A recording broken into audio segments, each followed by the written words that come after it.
Everyone, welcome to the UPSC mentor.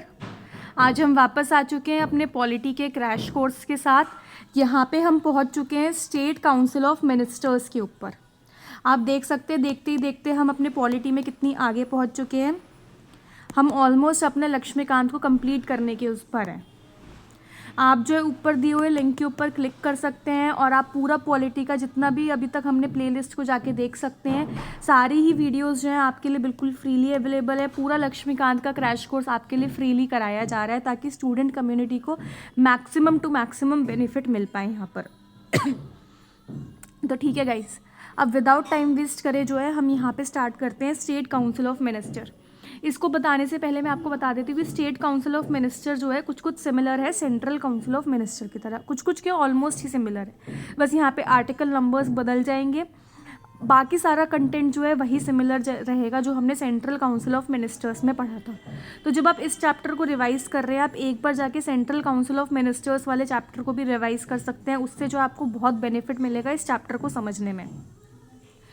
ठीक है, अब हम स्टार्ट करते हैं। The constitution of India establishes a parliamentary system modelled after union government. देखिए, हमें पता ही है हमारे यहाँ पार्लियामेंट्री सिस्टम है। The council of ministers headed by chief minister holds the real executive power. यहाँ पे हमें पता है कि जो सेंट्रल काउंसिल ऑफ जो काउंसिल ऑफ मिनिस्टर है जिसको हेड करते हैं चीफ मिनिस्टर, उनके पास रियल एग्जीक्यूटिव पावर है। हमने अपने लास्ट लेक्चर में भी पढ़ा था कि जो गवर्नर है, गवर्नर के पास जो है यहाँ पे डीजी और पावर है और चीफ मिनिस्टर के पास डी फैक्टो पावर है, that is the real power. और जो वही जो है चीफ मिनिस्टर यहाँ पे काउंसिल ऑफ मिनिस्टर्स को हेड करते हैं, तो जो रियल पावर होती है वो काउंसिल ऑफ मिनिस्टर्स के हाथ में होती है। Article 163 and 164 broadly outlines the structure and functioning of council of ministers in state. ये आर्टिकल्स को याद रखिए, 163 एंड 164 है। इसी के साथ जो है जो भी लोग लेक्चर को देख रहे हैं, आप कमेंट सेक्शन में टाइप करिए कि सेंट्रल काउंसिल ऑफ मिनिस्टर्स के लिए हमने कौन से यहाँ पे आर्टिकल नंबर्स पढ़े थे। आप इससे जो है आपका रिवीजन होते रहेगा और आपको पता चलेगा कि आपने जो है कितना केयरफुली पूरे कंटेंट को पढ़ा है। अब आ जाता है article 163, council of minister to aid and advise the governor. A council of minister led by chief minister aid and advises the governor except in discretionary matters। देखिए, पूरा काउंसिल ऑफ मिनिस्टर जो है जिसको सीएम हेड करेंगे यहाँ पे advice करेगा governor को, और गवर्नर को वो एडवाइस माननी पड़ेगी। बट यहाँ पे कुछ एक्सेप्शनल सिचुएशंस होती हैं, जो कुछ डिस्क्रिशनरी सिचुएशन होती हैं, क्योंकि गवर्नर को जो है प्रेसिडेंट से ज़्यादा डिस्क्रिशनरी पावर्स दी गई हैं। तो जहाँ पे गवर्नर की वो कॉन्स्टिट्यूशनल डिस्क्रिशनरी पावर्स हैं, वहाँ पे गवर्नर जो है वो काउंसिल ऑफ मिनिस्टर की एडवाइस को रिजेक्ट कर सकता है। If any dispute arises whether a matter falls within the governor's discretion, the governor's decision is final. देखिए, यहाँ पे ऊपर जो डिसाइड करना है कि गवर्नर की डिस्क्रिशनरी पावर है या नहीं है, और गवर्नर जो है उस डिस्क्रिशनरी पावर के थ्रू यहाँ पे central council of state council of ministers की एडवाइस को रिजेक्ट कर सकता है, नहीं कर सकता। तो इसके ऊपर की पावर डिस्क्रिशनरी है या नहीं है किसी भी मैटर में, डिसीजन फाइनल जो है गवर्नर का ही होगा। The governors ministerial advice can not be question in any court. यहाँ पे जो काउंसिल ऑफ मिनिस्टर जो है हेडेड बाय चीफ मिनिस्टर जो भी एडवाइस देते हैं गवर्नर को, उसे किसी भी कोर्ट में चैलेंज नहीं किया जा सकता है। वो भले सबऑर्डिनेट कोर्ट हो, वो यहाँ पे हाई कोर्ट हो स्टेट का, या फिर वो सुप्रीम कोर्ट हो, किसी भी तरीके के कोर्ट में जो है यहाँ पे इस एडवाइस को चैलेंज नहीं किया जा सकता। अब चलते हैं हम नेक्स्ट इस पे। अब आ जाता है article 164, appointment and functions of ministers आ जाता है। The chief minister is appointed by the governor. देखिए, हमने चीफ मिनिस्टर वाले चैप्टर में भी पढ़ा था और गवर्नर के चैप्टर में भी पढ़ा था कि चीफ मिनिस्टर को यहाँ पे अपॉइंट तो गवर्नर ही करते हैं, and other ministers are appointed based on chief minister's advice. बाकी मिनिस्टर को भी गवर्नर ही अपॉइंट करते हैं, बट गवर्नर यहाँ पे उन्हीं मिनिस्टर्स को अपॉइंट करते हैं जिनको चीफ मिनिस्टर सजेस्ट करता है। तो चीफ मिनिस्टर जिसे चाहे उसे अपनी काउंसिल में रख सकते हैं, उन्हें बस उनका यहाँ पे जो अपॉइंटमेंट है वो यहाँ पे गवर्नर को सजेस्ट करना होगा कि आप इन लोगों को जो है मेरी काउंसिल ऑफ मिनिस्टर में अपॉइंट कर दीजिए। Tribal welfare minister is mandatory in Chhattisgarh, Jharkhand, Madhya Pradesh and Orissa. देखिए, इन 4 स्टेट्स में जो है ट्राइबल वेलफेयर मिनिस्टर जो है मैंडेटरी है। पहले बिहार में भी होता था, बट 94th अमेंडमेंट एक्ट से जो है बिहार में ही प्रोविज़न हटा दिया गया है। आपको जो है चारों स्टेट्स को बाय हार्ट याद रखना होगा। पेपर में आपसे डायरेक्टली पूछा जा सकता है कि कौन सी स्टेट्स में ट्राइबल वेलफेयर मिनिस्टर जो है वो मैंडेटरी है। अब आ जाता है काउंसिल का साइज। जो यहाँ पे काउंसिल ऑफ मिनिस्टर्स बनेगा स्टेट में, वहाँ पे कितने मिनिमम और कितने मैक्सिमम मेंबर्स हो सकते हैं। It can not exceed 15% of legislative assemblies strength. देखिए हर स्टेट में जो है लेजिस्लेटिव असेंबली की अलग अलग स्ट्रेंथ होती है, तो ये उसके ऊपर भी डिपेंड करेगा। देखिए जैसे आप मान के चलिए कि यहाँ पे दिल्ली है, अब दिल्ली में 70 सीट्स आती हैं, तो उसका 15% देखा जाएगा। उससे ज़्यादा जो है यहाँ पे काउंसिल ऑफ मिनिस्टर्स में मेंबर नहीं हो सकते with the minimum of 12 ministers. और भले यहाँ पे भले 20 सीट्स हो स्टेट में, बट 12 मिनिस्टर्स तो अपॉइंट करने ही पड़ेंगे काउंसिल ऑफ मिनिस्टर्स में आपको। ये 91st अमेंडमेंट एक्ट से पूरा प्रोविज़न आया है, ये 15% ऑफ लेजिस्लेटिव असेंबली का स्ट्रेंथ एंड मिनिमम। अब देखिए यहाँ पे आप नोट करिए, लेजिस्लेटिव असेंबली का स्ट्रेंथ बोला गया है, लेजिस्लेटिव काउंसिल का स्ट्रेंथ नहीं बोला गया है। पेपर में जब उन्हें यहाँ पे कंफ्यूज करना होगा, आपको इसी तरीके से कंफ्यूज किया जाएगा कि यहाँ पे किसकी स्ट्रेंथ की बात की जा रही है। अब डिफेक्शन रूल आ जाता है। Disqualified legislators under the anti defection law cannot be appointed as ministers. देखिए जो एंटी डिफेक्शन लॉ आता है, जो 10th शेड्यूल के अंदर आ जाता है, जहाँ पे जिन्होंने अपनी पार्टी की अदला बदली करी होती है, हॉर्स ट्रेडिंग को रोकने के लिए जो हम ये 10th शेड्यूल लेकर आए हैं एंटी डिफेक्शन लॉ, उसके अंडर जिसको भी डिस्क्वालीफाई किया गया है, फिर वो बंदा जो है मिनिस्टर नहीं बन सकता यहाँ पे काउंसिल ऑफ मिनिस्टर्स में।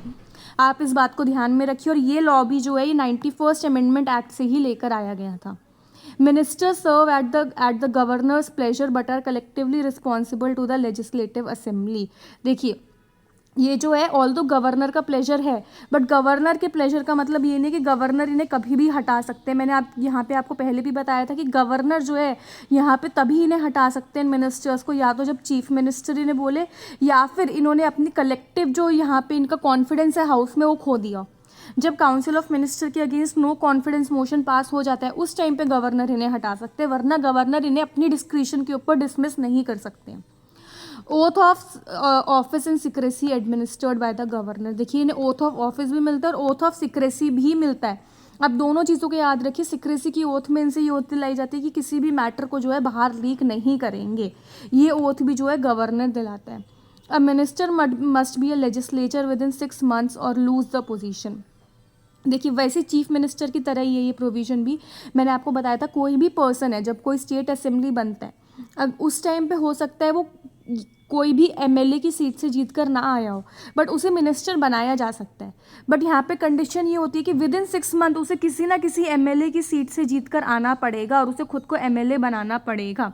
अगर वो विद इन 6 months किसी सीट से नहीं जीत पाता है तो उसे अपनी मिनिस्टर की पोजीशन भी छोड़नी पड़ेगी काउंसिल ऑफ मिनिस्टर्स के under. Salaries and allowances are decided by state legislature. यहाँ पे आप ध्यान रखिए, पार्लियामेंट डिसाइड नहीं करता है, स्टेट लेजिस्लेचर ही है जो इनकी सैलरी और अलाउंसेस को डिसाइड करता है। अब आ जाता है article 166 conduct of business. All executive actions of the state are taken in the governor's name. देखिए ये हमें पता ही है, फॉर्मली एक्शन जो है स्टेट लेवल पे गवर्नर के नाम में लिए जाते हैं और सेंट्रल लेवल पे प्रेसिडेंट के नाम में लिए जाते हैं। Official orders must be authenticated according to the rules set by governor. The governor prescribes rules for convenient transaction of business. देखिए यहाँ पे जो है ऑफिशियल जितने भी काम हो रहे हैं गवर्नर के नाम पे हो रहे हैं और गवर्नर जो है इसमें रूल्स भी बना सकता है। ये पूरा आर्टिकल 166 में दिया गया, आप आर्टिकल नंबर ज़रूर याद रखिएगा। आर्टिकल 167 आ जाता है duties of chief minister. He must inform the governor about councils decision and legislative proposals. ये हमने कल के लेक्चर में भी पढ़ा था कि गवर्नर को जो है यहाँ पे इसकी ड्यूटी है कि काउंसिल के जितने भी डिसीजन है, जो भी लेजिस्लेटिव प्रपोजल्स वो लेकर आ रहे हैं, कि वो एजुकेशन के ऊपर कोई प्रपोजल लेकर आ रहे हैं, हेल्थ के ऊपर कोई प्रपोजल लेकर आ रहे हैं, स्किल डेवलपमेंट के ऊपर कोई प्रपोजल लेकर आ रहे हैं, उन्हें गवर्नर को इन्फॉर्म करना होता है। Furnish information on state administration when required by governor. Governor इनसे पूछ सकते हैं कि स्टेट के एडमिनिस्ट्रेशन ठीक तरीके से चल रहा है नहीं चल रहा है, और जब गवर्नर पूछे तो इन्हें इन्फॉर्मेशन देनी पड़ती है गवर्नर को ठीक से। अगर गवर्नर को यहाँ पे लगे कि स्टेट में मिस एडमिनिस्ट्रेशन हो रहा है तो गवर्नर जो है आर्टिकल 365 के थ्रू जो है यहाँ पे प्रेसिडेंट्स रूल को भी रिकमेंड कर सकते हैं। ये मैंने आपको पहले के लेक्चर्स में बताया था। Submit matters for reconsideration by council of minister if the governor requires.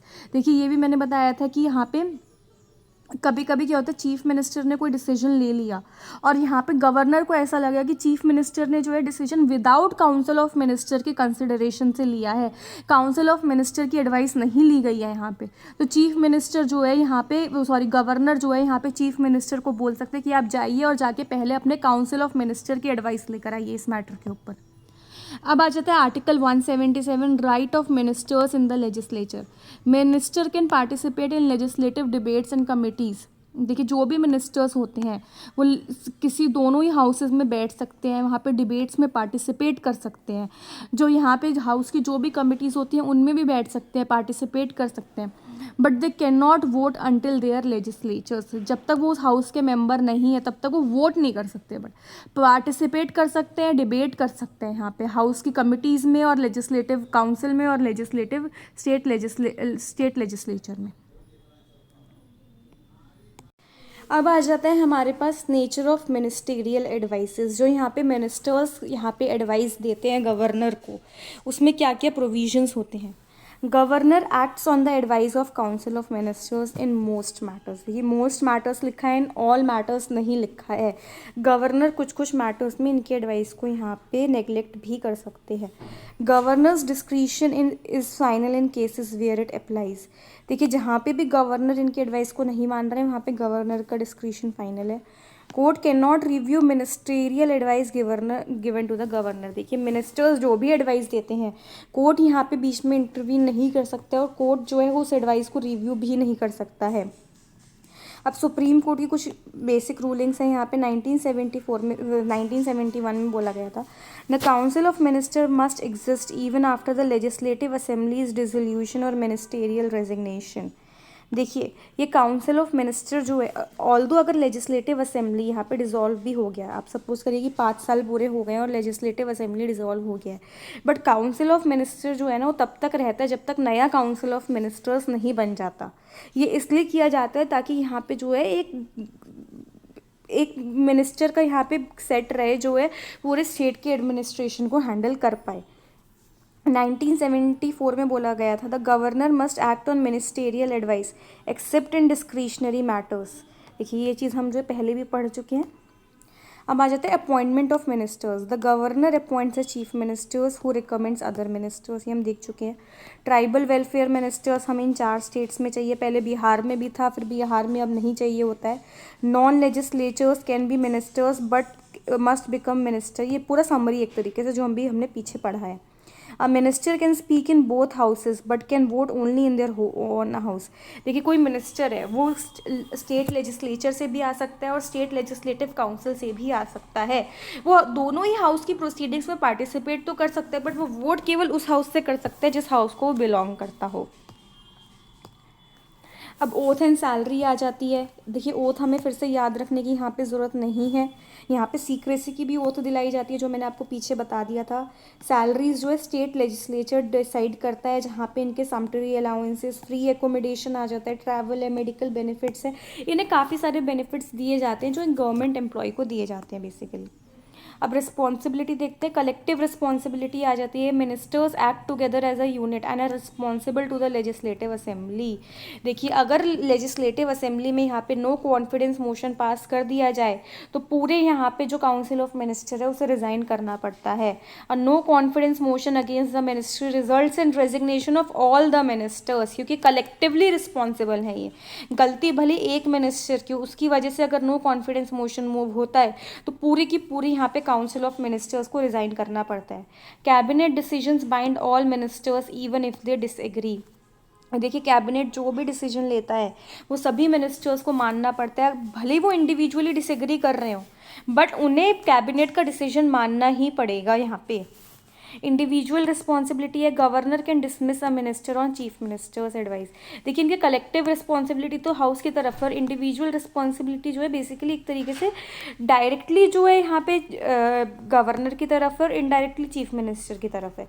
अगर चीफ मिनिस्टर कभी भी बोले गवर्नर को कि आप इस मिनिस्टर को डिसमिस कर दीजिए तो गवर्नर जो है उस मिनिस्टर को हटा सकते हैं मिनिस्टर की ऑफिस से। इनकी कोई लीगल रिस्पॉन्सिबिलिटी नहीं होती है। Ministerial advice does not require governor's counter signature. यहाँ पे courts cannot inquire into advice given to the governor, ये हम पहले भी पढ़ चुके। कोर्ट्स जो है यहाँ पे इस एडवाइस में इंक्वायर नहीं कर सकते हैं, जो भी मिनिस्टर्स जो है यहाँ पे गवर्नर को जो भी एडवाइस देते हैं। अब हम देखते हैं कॉम्पोजिशन जो होता है स्टेट काउंसिल ऑफ मिनिस्टर का। देखिए कोई फिक्स्ड कॉम्पोजिशन नहीं है स्टेट लेवल पे, ये सीएम के डिस्क्रिशन के ऊपर जो है पूरा डिपेंड कर। देखिए कोई फिक्स साइज नहीं है। सेंटर में सेंट्रल काउंसिल ऑफ मिनिस्टर में हमने देखा था कि एक फिक्स्ड ऑर्डर होता है वहाँ पे, बट स्टेट काउंसिल में जो है ऐसा ज़रूरी नहीं है। सीएम डिसाइड करता है कि उसको कितने काउंसिल ऑफ मिनिस्टर्स रखने हैं। सब स्टेट्स में जो है different number of council of ministers होते हैं। कुछ स्टेट्स में कोई मिनिस्टर होगा, कुछ स्टेट में नहीं होगा। जैसे ट्राइबल वेलफेयर मिनिस्टर हमने देखा कि 4 स्टेट में कंपलसरी है, बट हर स्टेट में बने ये बात ज़रूरी नहीं है। यहाँ पे 3 कैटेगरीज आ जाती हैं। सबसे पहले आ जाता है cabinet ministers. He heads major departments, participates in cabinet meetings.